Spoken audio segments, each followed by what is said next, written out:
Que a graça e a paz de nosso Senhor Jesus Cristo seja sobre sua vida. E hoje, mais uma vez, estamos neste encontro maravilhoso, onde podemos estar ministrando a seu coração. E estaremos hoje ministrando a lição de número 2, que vai estar falando de hace a la madurez. Então, se tu és amável, corra seu livro guia. Estaremos estudando esta lição maravilhosa que estaremos descobrindo qual é a meta do crescimento espiritual, que é desenvolver uma semelhança a Cristo. Também aprenderemos que em la Bíblia ensina a respeito de alguns elementos que há neste processo de nos tornarmos a semelhança de Cristo. O que aprendemos em esta lição provará ser de muito valor à medida que ajudamos a outros a crescer a la madurez espiritual, ¿vale? Pero no lo olvides, grave esta frase, grave este princípio, esta meta.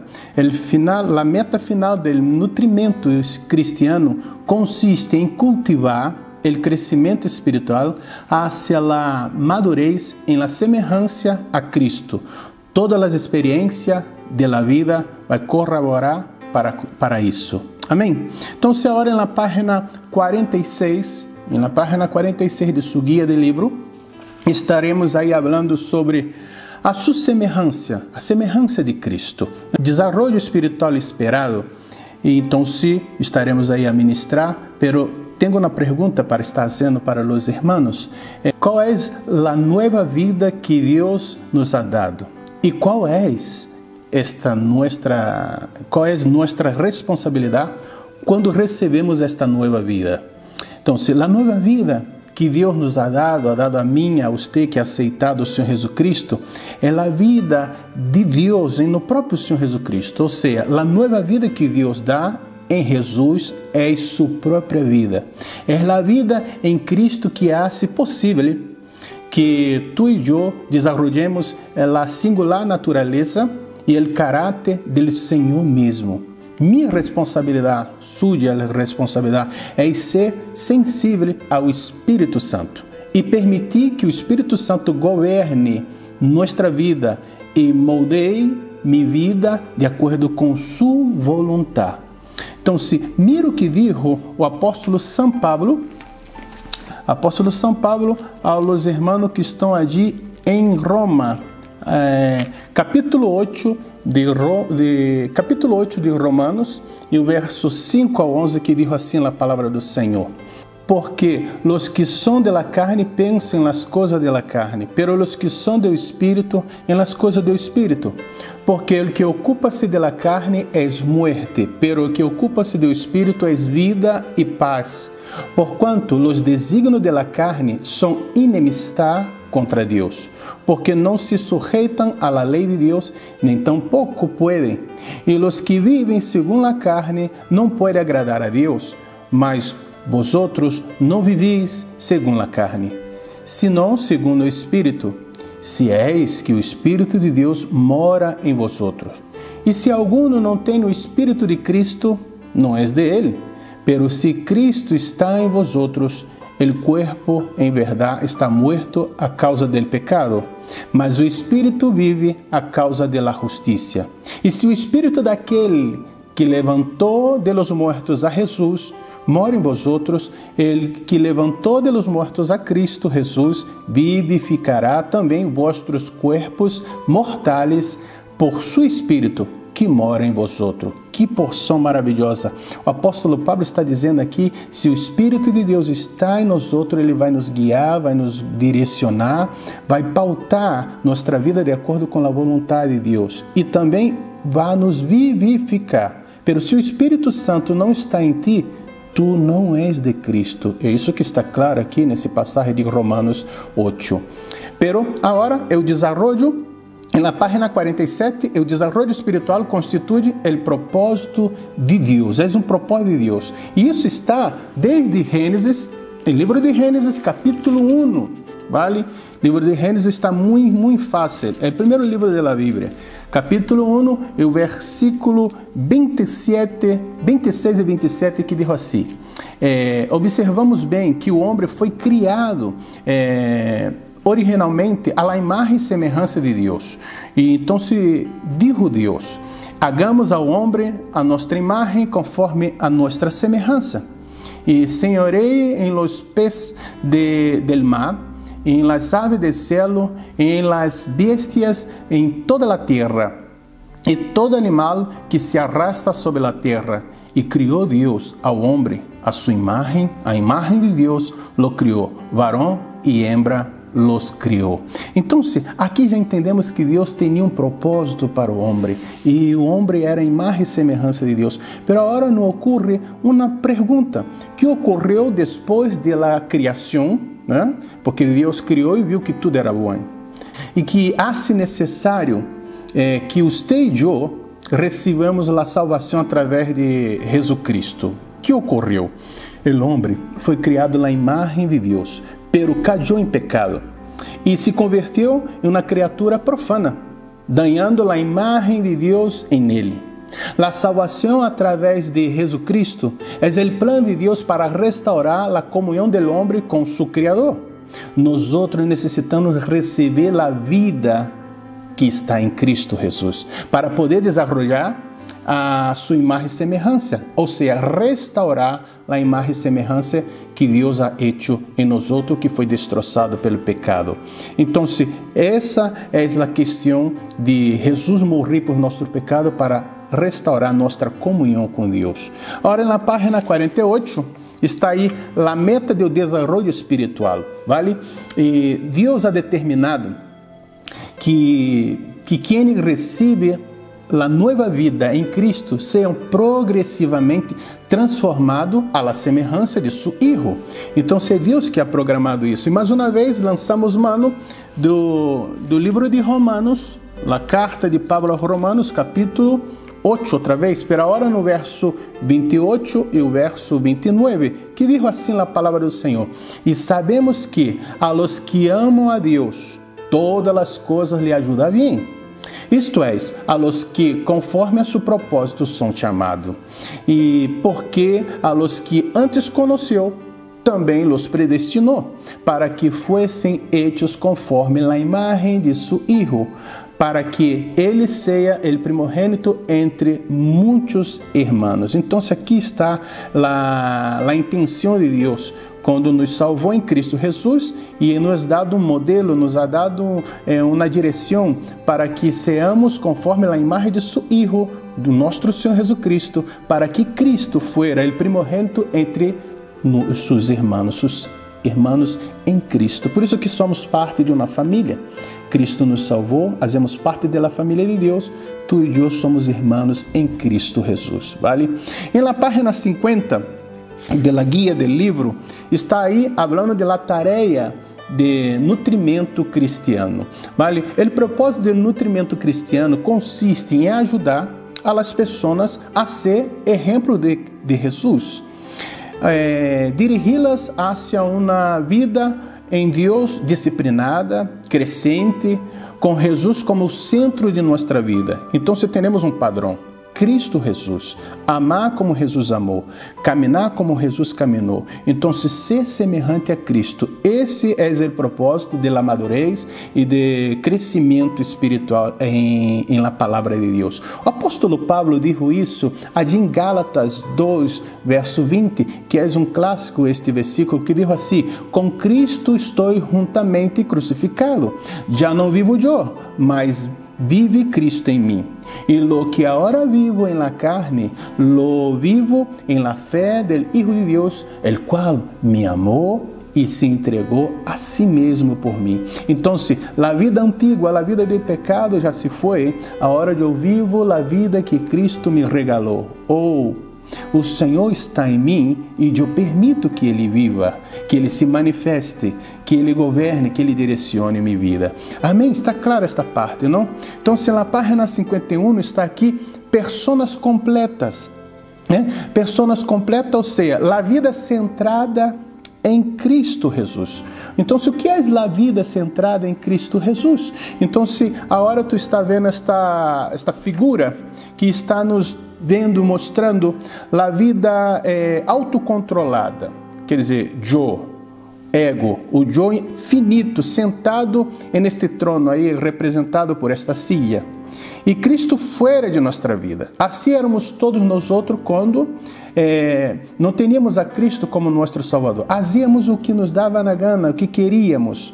Nosso interesse era controlado pelo eu, por meu ego, e no qual resultava discórdia, frustração, vida de pecado, vida que desagrada a Deus. Pero agora, sin embargo, a vida controlada por Cristo, Cristo é no trono da vida, é no centro de minha vida. Eu, o ego, eu fora do trono. O interesse bajo o controle do Deus infinito, o qual resulta em harmonia com o plano de Deus. Então, é isso que a palavra do Senhor, que o desejo de Deus quer, que nós outros estejamos seguindo a Cristo. O cristianismo gira em torno a Jesus Cristo, uma persona, o eterno Hijo de Deus, quem é a fuente de toda vida. Então, se nós outros pautarmos nossa vida como Cristo e deixarmos que Cristo governe nossa vida será vida que agrada a Deus e vida com abundância. Outra pergunta tenho que fazer: como pode você e eu, como pode você ajudar melhor a outra pessoa a ser completa em Cristo? Como podemos ajudar uma outra pessoa a ser completa em Cristo? Primeiro, devo ser de Cristo o centro de minha vida, vale? E permitir que Ele, Cristo, governe todas as áreas de minha vida, minha área emocional, minha área financeira, minha área familiar e principalmente minha área espiritual, minha vida espiritual, vale? Logo poderei reconhecer o valor inato desta pessoa e perceber seu potencial. Eu estarei observando esta pessoa e vendo seu potencial e buscar com a direção das Escrituras e bajo a direção do Espírito Santo também desenvolver ao máximo para a glória de Deus. Então, primeiro eu necessito ser de Cristo, ser um instrumento de Cristo, estar lleno do Espírito Santo e ser um observador. Ver as pessoas que estão ao redor para ver seus potenciais. Amém? Então, aí poderei estar ajudando. E no livro de Hechos, de los Apóstolos, nos dá muitas informações e te aconselho, se tu queres conhecer os primeiros passos da igreja, como solucionou os problemas, os conflitos, como se desenvolveu o crescimento da igreja, o livro de Hechos é o melhor, porque está ali mostrando o perfil da igreja primitiva, da igreja de Cristo. Então, no livro de Hechos nos dá muitos exemplos de vida cristocêntrica, quer dizer, Cristo no centro, Cristo centrado no trono de meu coração, e da diferença, da vida diferente a la de Cristo, a vida que as pessoas são egoístas e não pensam ser honestas, não pensam em seguir a palavra do Senhor. Por exemplo, o exemplo de Bernabé. Bernabé representa uma pessoa cristocêntrica. Bernabé era generoso e alientava as pessoas. Bernabé era uma pessoa que ajudava outras pessoas, ajudou o apóstolo Pablo, ajudou a seu sobrinho Marcos, que são aí, Marcos que escreveu o Evangelho de Marcos, e Pablo foi aquele que foi um dos maiores missioneiros que escreveu a maioria das cartas, das epístolas da Bíblia. Então, no capítulo 4 de Hechos, verso 34 a 37, diz assim que não havia entre eles nenhuma necessidade, nenhum necessitado, porque todos os que possuíam heredad o casas, las vendia e traía o preço de lo vendido e los ponía a los pés de los apóstoles, e se repartia a cada um segundo sua necessidade.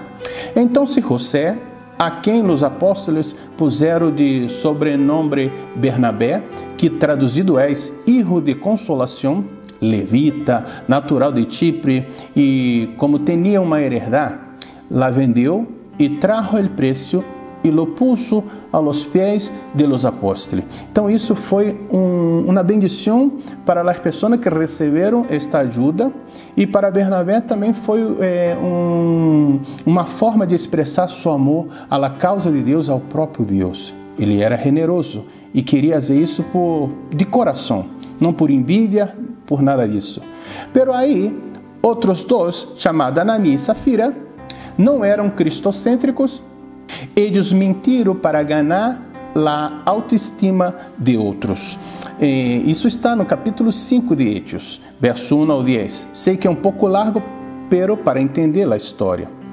Pero certo homem chamado Ananias, com Safira, sua mulher, vendeu uma heredade e sustrajo del preço, sabendo-lo também sua mulher, e trazendo solo uma parte, la puso a los pés de los apóstolos.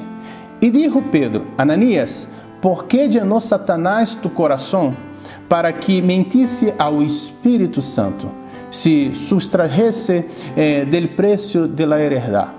Retenendo-la, não te quedava a ti, e vendida, não estava em tu poder?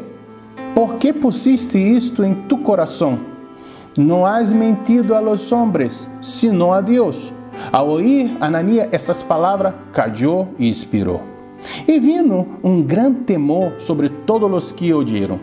E levantando-se, os jovens lo envolveram e, sacando-lo, lo sepultaram. Passado lapso como de 3 horas, sucedeu que entrou sua mulher, não sabendo o que havia acontecido. Então Pedro lhe disse: Dime, vendistes entanto a heredade?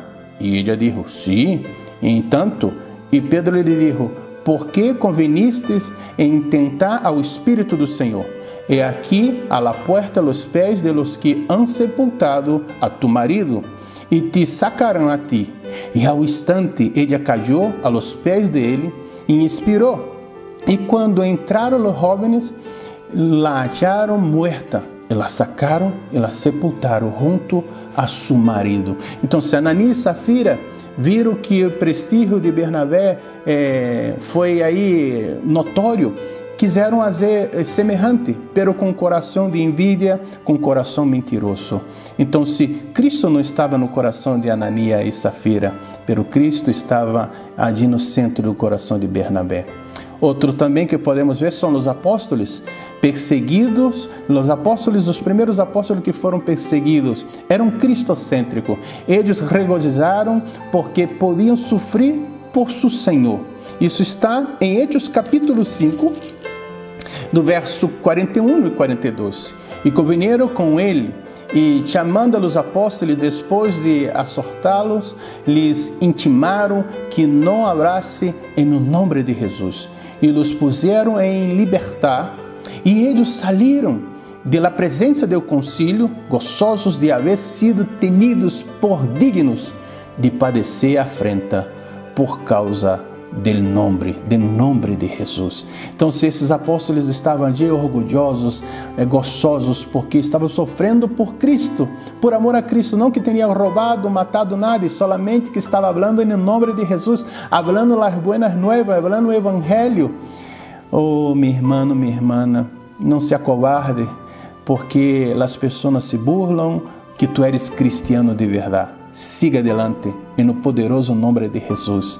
Pero não posso dizer o mesmo de Simão, el mago, não era cristocêntrico. Ele desejava comprar o poder do Espírito Santo para exaltar-se a si mesmo.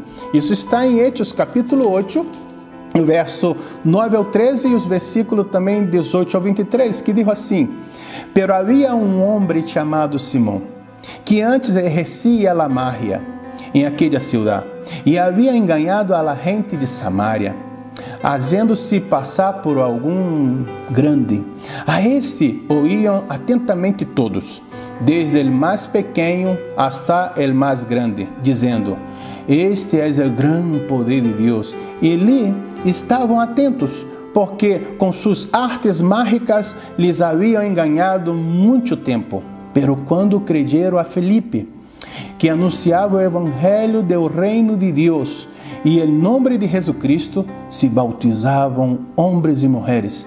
Também creyó Simão, Simão mesmo creu, e havendo-se bautizado, estava sempre com Felipe, e vendo as señales e grandes milagros que se faziam, estava atônito.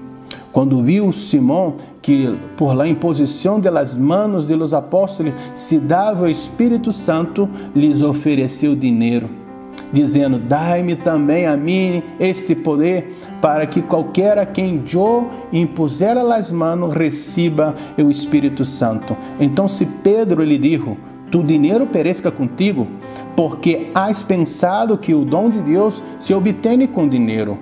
Não tens tu parte nem suerte em este assunto, porque tu coração não é reto delante de Deus. Arrepende-te, e pois de esta tu maldade, e ruega a Deus, se quizá te seja perdonado o pensamento de tu coração, porque ele é de amargura e em prisão de maldade veio que estás. Então se mira as coisas, as consequências aqui.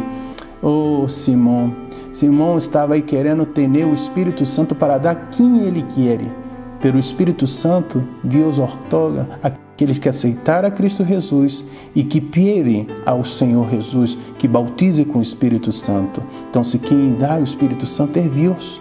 Homem algum não tem potestade de estar selecionando ou liberando o bautismo com o Espírito Santo. E preste bem atenção. O Espírito Santo é uma pessoa divina, uma pessoa completa, uma pessoa que hace parte da Santíssima Trinidade, Deus Padre, Deus Hijo e Deus Espírito Santo. Amém? Então, se as pessoas cristocêntricas põem Deus, põem Cristo no centro de sua vida, assentado neste trono de nossa vida. As pessoas que não são cristocêntricas, são egoístas, que querem somente o seu reino, necessita aceitar a Cristo, necessita nascer de novo, nascer do alto, nascer de Deus. Amém? E agora na página 53, a função do nutrimento cristiano é no desenvolvimento de pessoas completas. E o que isso quer dizer, pessoas completas? São pessoas que estão completamente em Cristo, que são inteiras, que estão se desenvolvendo em Cristo Jesus. Claro que é difícil de estarmos aí ponendo a pessoa completa e incompleta, mas quando Jesus llena a nossa vida, estamos completos em Cristo. Amém? O propósito do nutrimento cristiano consiste em desenvolver pessoas maduras, pessoas que são transformadas intelectualmente, que agora temos a mente de Cristo, emocionalmente, espiritualmente, socialmente, por meio da relação que temos com Jesus Cristo. Os apóstolos eram assim. Eles eram pessoas que não tinham ensino, cultura, eram pescadores, a maioria de eles ali, pero sua convivência com Cristo foi moldeando. Eles cresceram ao ponto de o concílio estar vendo como pode esses não ter letras e estar falando assim com autoridade, com ousadia, e eles falaram porque estiveram com Cristo. Ao estar com Cristo, recebemos a sabedoria que vem do alto. Ao estar com Cristo, recebemos o Espírito Santo de Deus. Então, se caminhar com Cristo, andar com Cristo, ter um relacionamento de servo e Senhor, o Senhor de minha vida, o Senhor Jesus Cristo, aí crescemos, somos completos nele. Cristianos maduros espiritualmente podem superar. O que podemos superar? Quando alguém o insulta e o critica, qual é a nossa reação? A reação que Cristo disse ali em Mateus 5, verso 11 e 12. Bem-aventurados sois quando por minha causa os vituperem e os persigam e digam toda classe de maldade contra vosotros, mentindo. Gozai-os, alegrai-os, porque vosso galardão é grande em los cielos, porque assim perseguiram a los profetas que foram antes de vosotros. Regozijai-se e alegrar-se. Então, se podemos, cristiano maduro podem experimentar ou superar o que? Quando você trabalha com pessoas que não são cristocêntricas, aí é complicado, não? Então, se Jesus falou desta forma em João 13, verso 35, em isto conhecerão todos que sois meus discípulos, se tu vieres amor los unos com los outros. Devemos amar amarlos, amar estas pessoas que aí não são cristocêntricas, mas estamos aí ao nosso redor, que está em nosso trabalho, em nossa escola, em la calle, e então devemos amar para que eles possam ver que Cristo está em nós outros. Pessoas maduras podem superar o que? Outra pessoa recebido um trabalho, por exemplo, que você desejava e para o qual tu estava melhor qualificado, tinha toda a capacitação, os títulos, tudo ali, pero a outra pessoa ocupou este cargo. Como uma pessoa madura completa, um cristiano completo em Cristo estará aí se portando, como em Filipenses 2, verso 3 e 4, que diz assim: nada hagais por contenda ou por vanglória, antes bem com humildade, estimando cada um a los demais como superiores a ele mesmo, não mirando cada por lo suyo próprio, senão cada qual também por lo de los outros. Devemos ser humildes e alientar a esta pessoa. Vale? Se Deus não permitiu tu ocupar este cargo na empresa, confiemos em la soberania de Deus. Quizá esta posição nova iba te apartar dele, ou quizá esta posição nova iba te converter em orgulhoso. Mira, Deus sempre sabe o que hace e as eleições de Deus, a direção de Deus sempre é melhor do que a nossa, porque o Senhor sabe o nosso passado, nosso presente e sabe o nosso futuro, e Ele nos ama. Amém?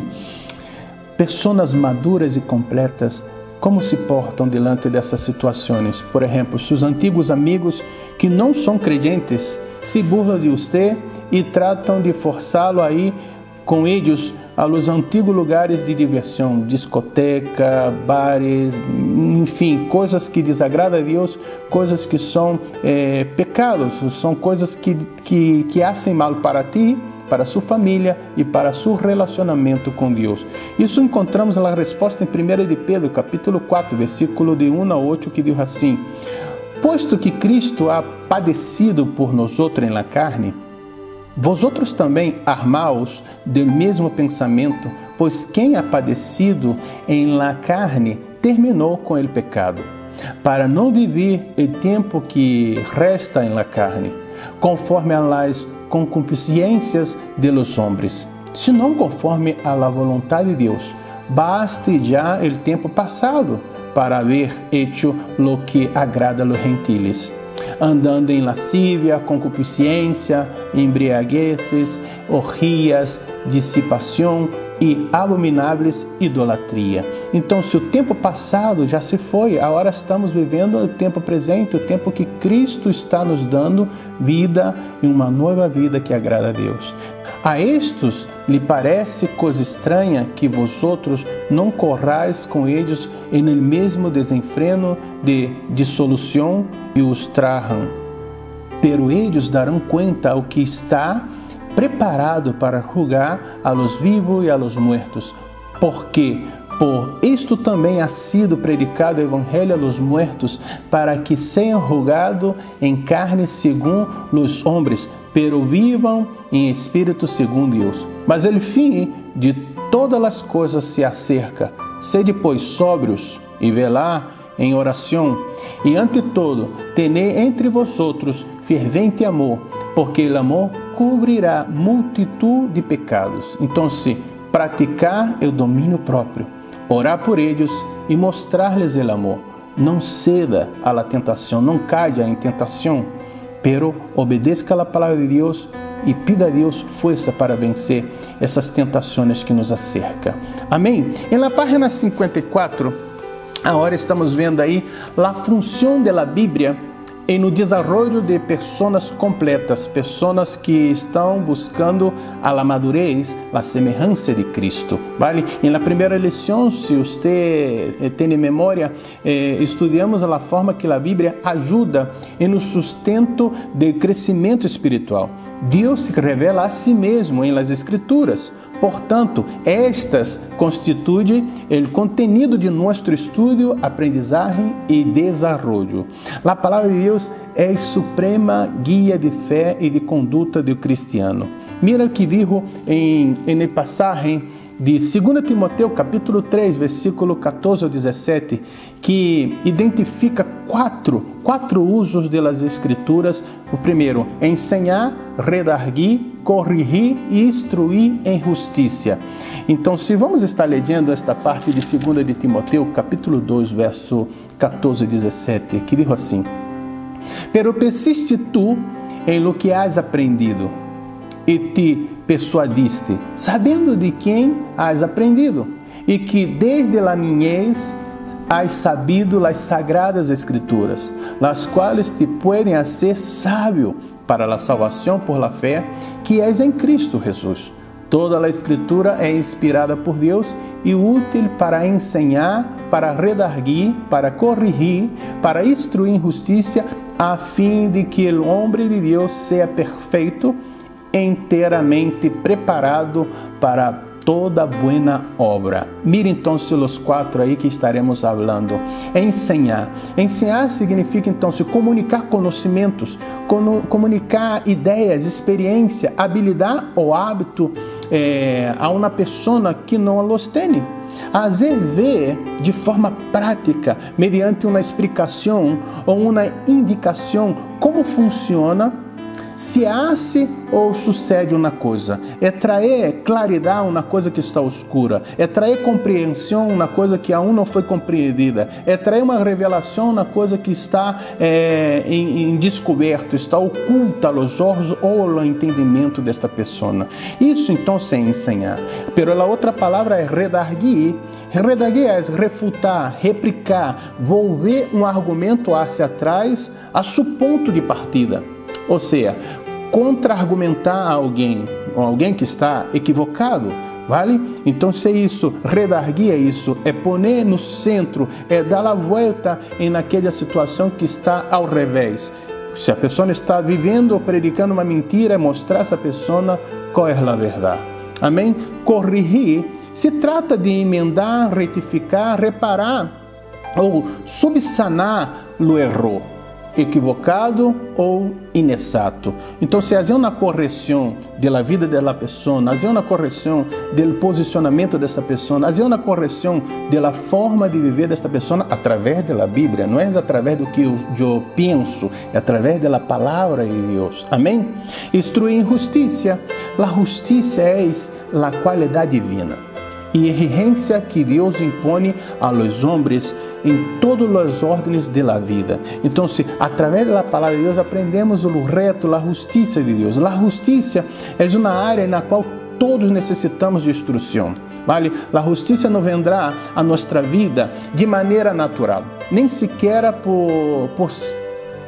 para o cristiano, porque eu sou cristiano, já sou justo e já estou instruído em toda a justiça. Não, é através da palavra, porque sem a instrução de Deus nos desviamos e Ele nos instruirá em justiça se buscarmos sua justiça. Vale? Às vezes não queremos justiça de Deus, queremos nossa própria justiça, aí falhamos. Vale? Observe também que em estas quatro atividades, nessas quatro palavras que estudamos agora, ensinar, instruir, redarguir e corrigir, tem aí uma meta básica, la de preparar ao homem de Deus, o homem e a mulher de Deus, para toda boa obra. Então, a palavra de Deus está preparando para que tu e eu seamos a semelhança de Cristo, para a obra que nos ha confiado nesta terra, para predicar o Evangelho a toda criatura. A Bíblia, então, se contribui a fazer pessoas completas, maduras em Cristo, porque provê tanto a forma como a medida para o crescimento espiritual. A Bíblia revela a própria vontade de Deus para o desenvolvimento espiritual. A Bíblia revela as normas específicas que resultam em la madurez cristiana. A Bíblia, a palavra de Deus, apresenta um modelo de verdadeiro cristiano em Cristo, porque existem muitos cristianos verdadeiros e os falsos cristianos, pero por seus frutos conoceremos. Quem deve ser nosso modelo se chama o Senhor Jesus Cristo. vale? Então, foi por isso que allí em Antioquia os discípulos foram chamados por la primeira vez cristiano, porque eram semelhantes a Cristo. Amém? O passo a passo desta meta do nutrimento espiritual. A meta do nutrimento espiritual em passo a passo. Vamos estar aí vendo aí. E recorde que a meta final do nutrimento cristiano consiste em cultivar o crescimento espiritual hacia a madurez, em la semelhança a Cristo, em todas as experiências da vida, em todas as áreas da vida. Amém? E isso está muito bem explicado no livro de Efésios, em la carta de Pablo aos Efésios, capítulo 4, versículo 11 ao 16, que diz assim: Ele mesmo constituiu uns apóstolos, outros profetas, a outros evangelistas, a outros pastores e maestros, a fim de perfeccionar a los santos para la obra del ministerio, para la edificación del cuerpo de Cristo, hasta que todos lleguemos a la unidad de la fe y del conocimiento del Hijo de Dios, a un varón perfeito, a la medida de la estatura de la plenitud de Cristo, para que ya no seamos niños flutuantes, llevados por donde quiera de todo el viento de doctrina, por estratagema de homens que para enganar empleiam com toda astúcia as artimanhas do erro, senão que, seguindo a verdade em amor, crescamos em todo, em aquele que é a cabeça, isto é, Cristo, de quem todo o corpo bem concertado e unido entre si por todas as conjunturas que se ajudam mutuamente, segundo a atividade própria de cada membro, recebem seu crescimento para ir edificando-se em amor. Então, aqui está a nossa base para estarmos vendo aí o passo a passo de crescimento espiritual, de nutrimento cristiano. Passos à madurez espiritual, que está na página 59. Agora vamos estar vendo passo a passo esta parte. E aqui 6 passos importantes em la nova vida em Cristo. O primeiro passo é esse, a orientação para a nova vida, ou seja, necessitamos ser discipulados, necessitamos das instruções básicas da palavra de Deus. Com frequência, o novo crente necessita da segurança da salvação e de receber o aprendizagem cuidadoso, básico e elemental que lhe dirige hacia o desenvolvimento para a madurez espiritual. E isso nos encontramos na instrução do Senhor para nós instruir a outros em Mateus capítulo 28, versos 19 e 20, que diz assim: Portanto, id e hacei discípulos a todas as nações, bautizando-los em nome do Padre, do Hijo e do Espírito Santo, ensinando-lhes que guarde todas as coisas que vos tenho mandado. E aqui eu estou com vosotros todos os dias, hasta el fim del mundo. Amém. Então, se o Senhor nos aconselhou a discipular, a ensinar através da palavra do Senhor, o segundo passo é integração de uma congregação de crentes, ou seja, congregar-se. Todos os crentes formam parte do corpo, que é o corpo de Cristo. O crente não pode madurar devidamente sem as relações de este com o corpo de Cristo, com os demais irmãos. E isso nós outros encontramos esta ensinança ali em 1 Coríntios, capítulo 12, versos 26 e 27, que diz assim: De maneira que, se um membro padece, todos os membros se doem com ele, e se um membro recebe honra, todos os membros com ele se gozam. Vosotros, pois, sois o corpo de Cristo e membros cada um em particular. E outra parte que podemos ver em congregar-se em Hebreus capítulo 10, versículo 24 e 25, que diz assim: E consideremos-nos uns aos outros para estimularmos ao amor e a boas obras, não deixando de congregar-nos como alguns têm por costume, senão exortamo-nos e tanto mais quando veis que aquele dia se acerca. Então, se nós outros devemos congregar porque estamos com o irmão, orando com o irmão, orando por la irmã, estamos vendo a dificuldade, podemos fazer a visita, recebendo alimento em la casa de Deus e somos aí nutridos. Quando Deus abra a igreja. Tu e eu somos a igreja, somos o corpo de Cristo. Número 3. Terceiro passo é desenvolvimento da vida espiritual. Está aí falando de estudo bíblico, de la oração e de la escola bíblica dominical. Os ensinos que está sendo ministrado em la igreja local que tu haces parte. A vida espiritual necessita de nutrição contínua da palavra de Deus. Tu come hoje um alimento, falando fisicamente, tu come hoje um alimento e por la manhã, o desayuno, e por la tarde tu vai comendo a comida e vai comendo depois a cena. Tu necessita de comer para que pueda estar aí sendo nutrido seu corpo físico. Assim também é o corpo espiritual, necessitamos ser nutrido. O Senhor Jesus falou muito bem em Mateus 4:4, nem solo de pão viverá o homem, pero de toda palavra que sale de la boca de Deus. Então, vemos em Hebreus 4:12 o seguinte: porque a palavra de Deus é viva e eficaz, mais cortante que toda espada de dois filos, e penetra hasta partir el alma e o espírito, la conjuntura e os tuétanos, e discerne os pensamentos e as intenções do coração. E também no Salmo 119, verso 105, é o clássico salmo da palavra de Deus, da lei de Deus, que diz: lâmpada és a mis pies, tu palavra e lumbreira para mi caminho. Então, a palavra de Deus que alumbra, a palavra de Deus que nos alimenta, a palavra de Deus que nos direciona, a palavra de Deus nos dá vida e vida com abundância. A palavra de Deus é espírito e vida para nós outros. O quarto passo é descobrimento de dons espirituais de ministério. Então, aqui estamos falando de consagração e de búsqueda, consagrar minha vida a Deus e búsqueda desses dons espirituais, porque Deus lhe ha dado a cada crente, a cada pessoa, a cada membro do corpo de Cristo um dom ou habilidades para o ministério. Tu tens que buscar e saber quais são eles. Em 1 Coríntios, capítulo 14, na primeira parte, o apóstolo Paulo está falando: seguir o amor e procurar os dons espirituais. Devemos buscar esses dons, saber onde que podemos ser utilizados em o corpo de Cristo e pedir a Deus para que derrame de seu poder e que entregue esse dom a ti. Ele já é dado, mas nós outros devemos descobrir quais são as funções desses dons no corpo de Cristo. O apóstolo Pedro, no capítulo 4, verso 10, está falando: cada um segundo o dom que ha recebido, ministre-lo a los outros, como buenos administradores de la multiforme graça de Deus. Então, aí devemos estar correndo esses dons e trabalhando no corpo de Cristo, ajudando uns aos outros. Vale?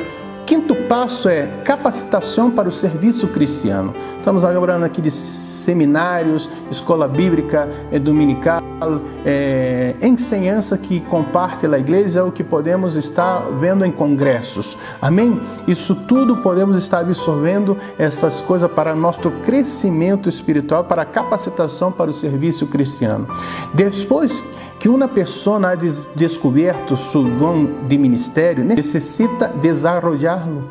Em 2 de Timoteu, capítulo 2, verso 15, fala assim: procura com diligência apresentar-te a Deus aprovado, como obreiro, que não tem que se avergonçar-se, que usa bem a palavra de la verdade. Então, se devemos estar nos apresentando diante de Deus, estudando a palavra, comendo esta palavra, tendo hambre desta palavra, para poder nos preparar para toda a obra do ministério, para esta capacitação para o serviço cristiano. Vale? E o sexto passo é participação ativa no serviço cristiano. Estamos falando aqui do evangelismo, estamos falando aqui de missões. Amém? E o descobrimento de oportunidade para o serviço cristiano, o uso de essas oportunidades para o serviço a Deus são essenciais. Amém? Digo aqui em Marcos 16, verso 15, eles dijo: ide por todo el mundo e predicai o evangelho a toda criatura. Então, não é somente responsabilidade do pastor. Quando Jesus dijo isso, dijo a todos aqueles que aceitaram Ele como seu Senhor e Salvador. Mateus 28, 18 ao 20, já leemos esta parte, pero mais uma vez, nunca demasiado, está aí, mais uma vez, ponendo isto em sua mente, em seu coração. Foi Jesus que dijo. Jesus se acercou e lhes falou, dizendo: toda potestade me é dada no céu e na terra, portanto, ide e hacei discípulos em todas as nações, bautizando-los em nome do Padre, do Hijo e do Espírito Santo, ensinando que guardem todas as coisas que os he mandado. E é aqui que eu estou com vosotros todos os dias, hasta el fim del mundo. Amém. Então, aqui devemos entender que Deus nos necessita para estarmos fazendo sua obra, para estarmos realizando esta obra de evangelização e de missões. E às vezes tu vai pensar assim: não tenho capacitação, não tenho curso de teologia. Em sua igreja tem aí o culto de doutrina, onde ministramos a palavra de Deus, tem a escola bíblica dominical, tem as capacitações aí. E tu necessitas estar diante desse Espírito Santo que te quer, que te ama e que quer que tu exerça a função que Ele está aí te ponendo em suas mãos. Deus já te dado o dom para estar fazendo algo. Busque, desenvolve esse dom. E tu pensa que não tem plaça para estar trabalhando. A palavra do Senhor se cumpre aún hoje. Jesus falou que a mesa é muita e poucos são os obreiros. Aún sigue sendo poucos os obreiros para a mesa do Senhor. Madurez, não? A lição de hoje, hacia a madurez, a semelhança de Cristo. Se tu aún se sente aí que não está capacitado, que aún necessita da madurez do Senhor, estarei orando e que Deus esteja aí ministrando em sua vida. Padre Santo, Padre bendito, esta hora, Senhor, me uno, Senhor, a este aluno, a esta aluna, Senhor, que ha escutado esta classe, esta lição, Senhor, e que necessita, Senhor, aí poner manos à la obra, Senhor. Esse dom que tu que já regalaste a essa pessoa, mas necessita estar desenvolvendo, desenvolvendo. E tudo, Senhor, a palavra de Deus, congregar-se, orar, estudar, Senhor, está involucrado para que desenvolva a perfeição da imagem de Cristo em nossa vida. Nossa meta é hacia a madurez no Senhor Jesus. Ajuda-nos, Senhor. Ajuda, Senhor, a esta irmã, Espírito Santo, esteja ministrando neste coração, nesta alma, Senhor. Eu que te pido, no poderoso nome de Jesus. Amém e amém.